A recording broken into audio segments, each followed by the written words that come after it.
সারা বছরই আমরা অনেক পকোড়া বানাই, তবে শীতকালে টাটকা মটরশুঁটি দিয়ে পকোড়া যদি না এখনও বানিয়ে থাকেন তাহলে আজকের ভিডিওটা আপনার জন্য। বানিয়ে দেখাচ্ছি মটরশুঁটির পকোড়া, যা খেতে হবে মুচমুচে আর দারুণ স্বাদের। কী করে মটরশুঁটির নিউট্রিশন বজায় রেখে সিদ্ধ করে নেব, আবার কালারও নষ্ট হবে না, তা ভিডিওতে শেয়ার করেছি। তো নমস্কার বন্ধুরা, রাকিস ফুড হাবের আরও একটা রেসিপিতে আপনাদের সবাইকে ওয়েলকাম। চলুন শুরু করা যাক আজকের টেস্টি পকোড়ার রেসিপি। এর জন্য হাফ কাপ পরিমাণ জল গরম করে তাতে 1 কাপ পরিমাণ মটরশুঁটি অ্যাড করে দিয়েছি।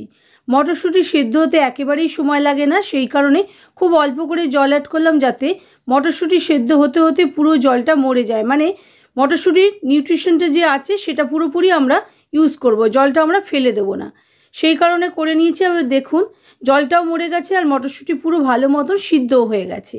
এই পর্যায়ে গ্যাসটা অফ করে নিয়েছি, নিয়ে এবারে এটাকে একটা বাটিতে তুলে নিচ্ছি। ঠান্ডা হওয়ার পর এটাকে গ্রাইন্ড করে নিতে হবে। এর সঙ্গে কোনো জল ব্যবহার করব না, এটা এমনি গ্রাইন্ড করে নেব। এখানে আর একটা টিপস আপনাদের জানিয়ে রাখি, যে মটরশুঁটি এরকম খুলে যদি সেদ্ধ করেন তাহলে মটরশুঁটির কালার একেবারেই চলে যাবে না, পুরো গ্রিনটা আপনারা পাবেন। এবারে দেখুন একটা বাটিতে হাফ কাপের চেয়ে একটু কম পাতলা চিড়ে আমি নিয়ে নিয়েছি। সেই চিড়েটা ভালো করে ধুয়ে নিয়েছি, অল্প জল দিয়ে ভিজিয়ে রাখলাম যাতে এটা পুরো ভালো মতন জলটা সোক করে একদম ভিজে ফুলে ওঠে। এবারে দেখুন গ্রাইন্ডিং জারে আমি সিদ্ধ করা মটরশুঁটি নিয়ে নিয়েছি, তাতে 4-5টা রসুনের কোয়া আর 2টো কাঁচা লঙ্কা দিয়ে কোর্সলি গ্রাইন্ড করে নিয়েছি। এবার দেখুন কতগুলো মটরশুঁটি গোটা গোটাও আছে, আবার কিছু স্ম্যাশও হয়ে গেছে। এবার দেখুন চিড়েটা আমাদের পুরো ভিজে গেছে, হাত দিয়ে চিড়েটাকে একটুখানি স্ম্যাশ করে নিয়েছি, নিয়ে অ্যাড করে দিলাম। এবারে 1 ইঞ্চি পরিমাণ আদা গ্রেট করে আর 2-3টে কাঁচা লঙ্কাও কুচি করে নিয়েছি। একটা ছোটো সাইজের পেঁয়াজ কুচি নিয়ে নিয়েছি, কিছুটা ধনেপাতা কুচি নিয়ে নিয়েছি, আর 2 চামচ মতো সাদা তিল আমি নিয়ে নিচ্ছি, যাতে এই পকোড়াতে এক্সট্রা ফ্লেভার অ্যাড হয়। হাফ চামচ মতো নুন, 1/4 চামচ মতো হলুদ গুঁড়ো, 1/4 চামচ মতো কাশ্মীরি লঙ্কার গুঁড়ো, 1 চামচ মতো ধনে গুঁড়ো আর 1 চামচ মতো আমচুর পাউডার নিলাম। আপনারা চাইলে আমচুর পাউডারের পরিবর্তে চাট মশলাও ব্যবহার করতে পারেন। এবারে সবটা ভালো করে মিশিয়ে নিচ্ছি। দেখুন এরকমভাবে হাত দিয়ে স্ম্যাশ করে করে পুরোটা মেখে নিতে হবে। এবারে এর মধ্যে 2 চামচ মতো বেসন অ্যাড করে দিলাম, দিয়ে ভালো করে আবারও সবটা মেখে নিচ্ছি। প্রথমেই জল ব্যবহার করছি না, পরে প্রয়োজন অনুযায়ী জল ব্যবহার করব। প্রথমে এইরকম হাত দিয়ে ভালো করে চেপে চেপে সবটা একসঙ্গে করে নিতে হবে। যেহেতু চিড়ে দেওয়া আছে এই ডোটা কিন্তু ভীষণ স্টিকি হবে, সেই জন্য প্রথমেই জল ব্যবহার করবেন না। খুব অল্প 2 চামচ মতো আমি জল ব্যবহার করলাম, করে ডোটাকে পুরো মেখে নিলাম। দেখুন মাখা আমার হয়ে গেছে। এটাতে খুব বেশি বেসন ব্যবহার করবেন না, তাহলে কিন্তু বেসনের ফ্লেভার আসবে, মটরশুঁটির ফ্লেভার পাবেন না। মানে যতটা কম মটরশুঁটিতে বেসন ব্যবহার করা যায় ততটাই ভালো খেতে হবে এই পকোড়াগুলো। দেখুন এবারে পুরো ডো তৈরি হয়ে গেছে। এবারে এর মধ্যে 1 পিঞ্চ মতো আমি খাবার সোডা অ্যাড করে দিয়েছি, দিয়ে সবটা আবারও ভালো করে মেখে নিচ্ছি।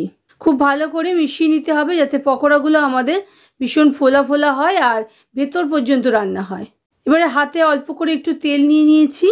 তেল নিয়ে এরকম অল্প পোর্শন নিয়ে ডো থেকে হাত দিয়ে ঘুরিয়ে ঘুরিয়ে একদম স্মুথ করে নিয়ে শেপে দিয়ে নিয়েছি। আপনারা আপনাদের ইচ্ছে মতো শেপে দিয়ে নেবেন। আমি এই রকমভাবে একটা শেপ করে নিয়েছি। এখানে জানিয়ে রাখি আপনাদের, আমার চ্যানেলে এরকম আরও অনেক পকোড়ার রেসিপি আছে, আমি ডেসক্রিপশন বক্সে লিঙ্ক অ্যাড করে দেবো, আপনারা ইচ্ছে হলে দেখতে পারেন। দেখুন সবগুলো পকোড়া আমার বানানো হয়ে গেছে। এবারে ভেজে নেওয়ার জন্য তেল আমি আগেই গরম হতে বসিয়ে দিয়েছিলাম। তেলটা খুব ভালো করে গরম করে নিয়েছি, নিয়ে গ্যাসের ফ্লেমটা একদম মিডিয়ামে করে নিয়েছি। মিডিয়াম করে নিয়ে এবারে পকোড়া অ্যাড করব। একসঙ্গে খুব বেশি পকোড়া অ্যাড করছি না, 2-3টে পকোড়া আমি অ্যাড করে দিলাম, দিয়ে গ্যাসের ফ্লেমটা একদম লোতে করে দিয়েছি, যাতে পকোড়াগুলো ভেতর পর্যন্ত ভালো করে ভাজা হয় আর উপর থেকেও সুন্দর কালার আসে। একটু সময় ধরে ধীরে ধীরে ভেজে নিতে হবে, তাহলে পকোড়াগুলো খুব ভালো মতন ভাজা হবে। দেখুন আমি উল্টে পাল্টে পকোড়াগুলো ভেজে নিয়েছি।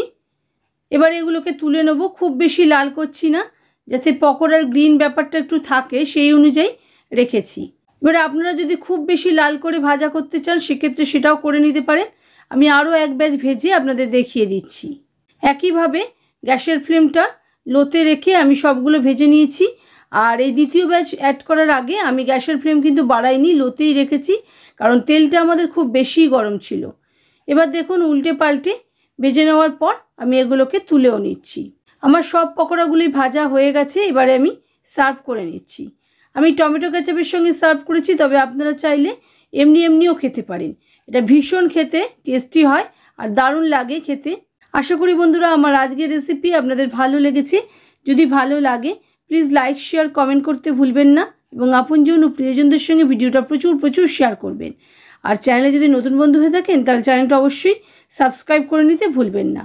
ভিডিওটা আপনারা যদি ফেসবুক পেজ থেকে দেখে থাকেন তাহলে পেজটাকে ফলো করে নেওয়ার অনুরোধ রইল। ভালো থাকবেন, সুস্থ থাকবেন। আবারও আসছি নতুন রেসিপি নিয়ে নতুন কোনো ভিডিওতে।